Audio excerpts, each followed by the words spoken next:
আমার মনে হয় ওই টার্নিং পয়েন্টের নায়কটা আবু সাইদ। আবু সাইদের শহীদ হওয়াটা কিন্তু কোনো সাধারণ স্বাভাবিক শহীদ হওয়া না, তার শহীদ হওয়াটার একটা আইকনিক সিগনিফিকেন্স আছে। যদিও এটা অনেকে বলে যে অন্যান্য শহীদদেরকে ছোট করা, এটা ছোট করা বড় করা না। একটি বিষয় যদি জানতে চাই যে এই আন্দোলন এতটা সুসংহত বা সুন্দর করে এই আন্দোলনটি বা পরিকল্পনা মোতাবেক আন্দোলন যদি বলি, সেই পরিকল্পনাটি আপনাদের সাধারণ ছাত্রদের মাঝে এসেছিল কিভাবে?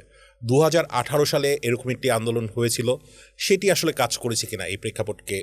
না, 2018 না, যদি আমাদের যারা আন্দোলনে লিডারশিপে ছিল বা যারা ডিসিশন মেকিংগুলোতে ছিল, তাদের মোস্টলি অনেক সাধারণ শিক্ষার্থীরাও নতুন করে এসেছে পলিসি মেকিংয়ে, তারা ইনপুট দিয়েছে।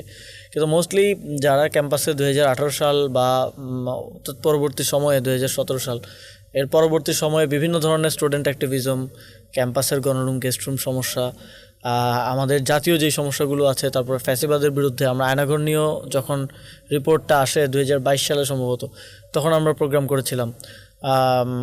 মোদি বিরোধী আন্দোলন আমরা করেছি। ফলে একটা আন্দোলনের একটা অভিজ্ঞতা আছে এবং একটা গণতান্ত্রিক লড়াইয়ের একটা হিস্ট্রি জার্নি আছে। ফলে পরিকল্পনা কীভাবে করতে হয়, কী ধরনের কর্মসূচি দিতে হয়, কীভাবে বাস্তবায়ন করতে হয়, এটা একটা লার্নিং আমাদের ছিল। অল্প কিছুক্ষণ আগে আমি সাজিস আলমের সাথে পডকাস্ট করছিলাম এবং তিনি একটি বিষয় জানিয়েছিলেন যেটি খুবই ইন্টারেস্টিং, যে 6 জুন সাজিস আলম 6 জুন যখন হচ্ছিল আপনাদের ক্যাম্পাস ভিত্তিক, শাহবাগে না, ক্যাম্পাস ভিত্তিক যে কোটা আন্দোলনটি আপনারা করছিলেন, সে সময় সাজিস আলম, কে আসিফ মাহমুদ, কে নাহিদ ইসলাম, তাদের কাউকে চিনতেন না। আপনারা যারা প্রথম সারিতে ছিলেন, তার সাথে হয়তো পূর্ব অভিজ্ঞতা ছিল বা পূর্ব পরিচয় ছিল হাসনাত আবদুল্লার সাথে। হাসনাত, আপনি, নাহিদ, সার্জিস বা অন্যান্য যারা রয়েছে, আক্তার, তাদের সাথে কি এরকম হয়েছে কি এই আন্দোলনের মাধ্যমে পরিচয়, এরকম কোনো ইন্টারেস্টিং ঘটনা না? আছে? আমাদের বিশেষ করে আমরা একটা সময় ছাত্র অধিকার পরিষদ করতাম 2018 সালের পরে। 24 সাল পর্যন্ত আমি ছাত্র অধিকার পরিষদে ছিলাম। আমার নাহিদ ভাইয়ের সাথে পরিচয় হয় 2019 সালে, অনেক আগে। আক্তার ভাইয়ের সাথেও 2018-19 সালে, 18 সালে পরিচয় হয়। তো ছাত্র অধিকার পরিষদ, ছাত্র শক্তি, আমরা একটা পলিটিক্যাল একটা ছাত্র সংগঠন করা, ছাত্র রাজনীতি করা, অ্যাক্টিভিজমের সাথে থাকা, একটা জার্নির মধ্যে দিয়ে একটা অংশ আমরা এসেছি। আরেকটা হচ্ছে এই আন্দোলনে অনেক সাধারণ শিক্ষার্থীরা এসেছে, তাদের মধ্যে যাদের মধ্যে লিডারশিপ ক্যাপাসিটি ছিল, যাদের মধ্যে হয়তো শুধু মিছিল করে চলে যাও না, মিছিলের পরে পরবর্তী দিনের কর্মসূচি কীভাবে পালিত হবে সেটা নিয়ে পরিকল্পনা করা, একসাথে বসার যে আগ্রহটা ছিল, তারাও যুক্ত হয়েছে। তো হাসনাত ভাই আমাদের সাথে ছাত্র রাজনীতিতে যুক্ত ছিলেন না, কিন্তু উনিও ক্যাম্পাসে বিভিন্ন ইস্যু নিয়ে প্রতিবাদ করতেন, ফলে আমাদের সাথে পরিচয় ছিল আগে থেকেই। বাট সাজিস ভাইয়ের সাথে পরিচয়টা 6 জুন সন্ধ্যাবেলা হয়। তখন আমরা আন্দোলন কোঅর্ডিনেট করার জন্য সায়েন্স লাইব্রেরিতে যারা পড়াশোনা করে, এখানে তো সেন্ট্রাল লাইব্রেরি একটা ছিল, তারপরে সায়েন্সের স্টুডেন্টদের প্রতিনিধি, আর্টসের স্টুডেন্টদের প্রতিনিধি, এরকম প্রতিনিধি নিচ্ছিলাম। তো তখন সায়েন্স লাইব্রেরি থেকে সার্জিস ভাই প্রতিনিধিত্ব করতে আসেন, তখন ওনার সাথে ওইখানে পরিচয় হয়।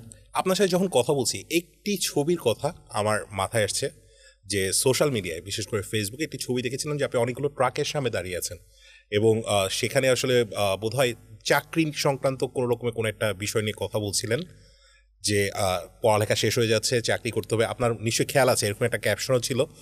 তো এটি নিয়ে তো অবশ্যই জানবো। তার পাশাপাশি যখন আসলে আপনারা 1 জুলাই শাহবাগে আন্দোলন থেকে যদি ধরি, আন্দোলন করেন, তখন কি আসলে বুঝেছিলেন যে আন্দোলনটা এতটা বড় হবে?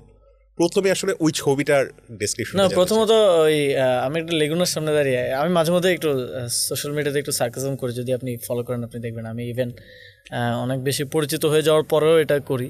তো এটা একটা সার্কাজম পোস্ট ছিল, যে যেভাবে বেকারত্ব বাড়তেছে সামনে হয়তো লেগুনা চালাইতে হতে পারে।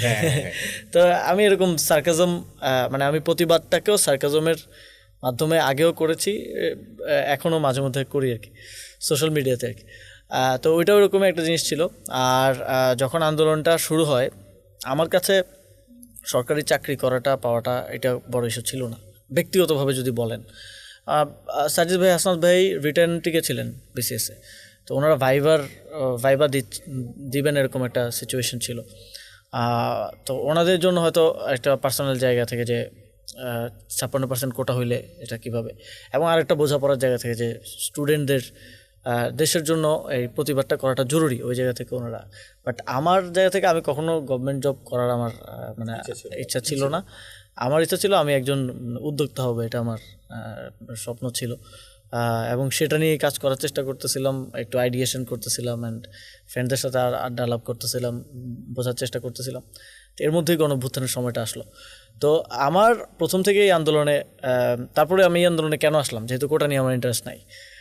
একটা তো হচ্ছে টাচ 2018 সালে এই আন্দোলনটা আমরা করেছি, সফল করেছি টু সাম এক্সটেন্ট।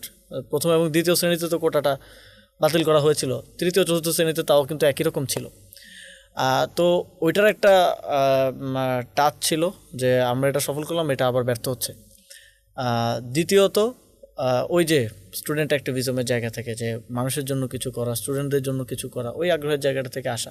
কিন্তু যখন আমি আন্দোলনে দেখতে পাই যে ট্র্যাকশন বাড়ছে, আমার মনে পড়ে যে জুলাই যখন আমরা অবরোধ করা শুরু করি, শাহবাগ অবস্থান নেওয়া শুরু করি, 4 তারিখ থেকে শুরু করেছিলাম, 3-4 তারিখ থেকে 7 বা 8 তারিখের দিকে আমি ওই আবু বাকের মজুমদার, তো আমরা বাসা থেকে নামছিলাম আন্দোলনে যাব, তখন আমি ওকে বলছিলাম যে আমি যদি সুযোগ পাই, যদি সুযোগ তৈরি হয় যে এই আন্দোলনকে সরকার বিরোধী আন্দোলনে নিয়ে যাওয়া এবং শেখ হাসিনার পতন ঘটানো, তাহলে অবশ্যই আমি এটা করব।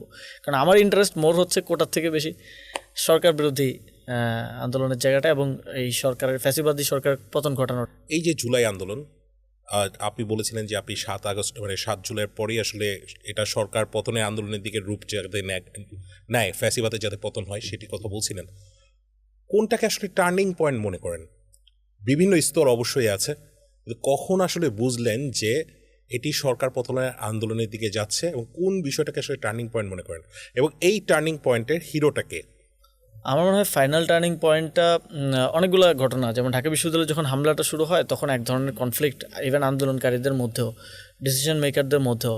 কেউ কেউ বলছে আমরা কোটা নিয়ে আন্দোলন করতে আসছি, আমরা কোটা নিয়েই থাকবো, আমরা এটাকে সরকার বিরোধী কিছু দিকে যাও। স্বাভাবিক, যখন একজন সাধারণ শিক্ষার্থী যে আন্দোলনে আসতেছে সে তো কোটাটা মাথায় নিয়ে আসতেছে, সে তো আর বা তার চাকরির চিন্তা আছে, সে যদি সরকার বিরোধী কিছু করে সে কিন্তু পরে চাকরি পাবে না। বাংলাদেশে যেই সেট আপ ছিল, ওই সেট আপে তো আপনি সরকার বিরোধী কিছু করে গিয়ে পরে চাকরি পাবেন না, আপনার গোয়েন্দা রিপোর্টে আপনি ওইটা চলে আসবে।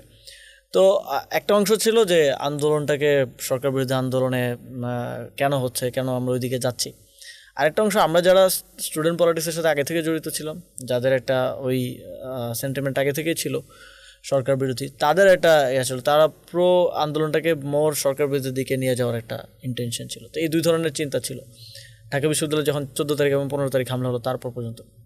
কিন্তু 16 তারিখ যখন আবু সাইদ সহ 7 জন শহীদ হলো, তখন মোটামুটি আই থিঙ্ক যে মোটামুটি 6 জন, হ্যাঁ, সবাই এই আন্দোলনটা সরকার বিরোধী আন্দোলনের দিকে যাবে এটার প্রতি মোটামুটি কনভিন্স। তারপরে কয়েকজন ছিলেন যারা হয়তো নানাভাবে বলার চেষ্টা করছিলেন যে আমরা কোটার জন্য আসছি, কোটাই বাতিল করে যাব।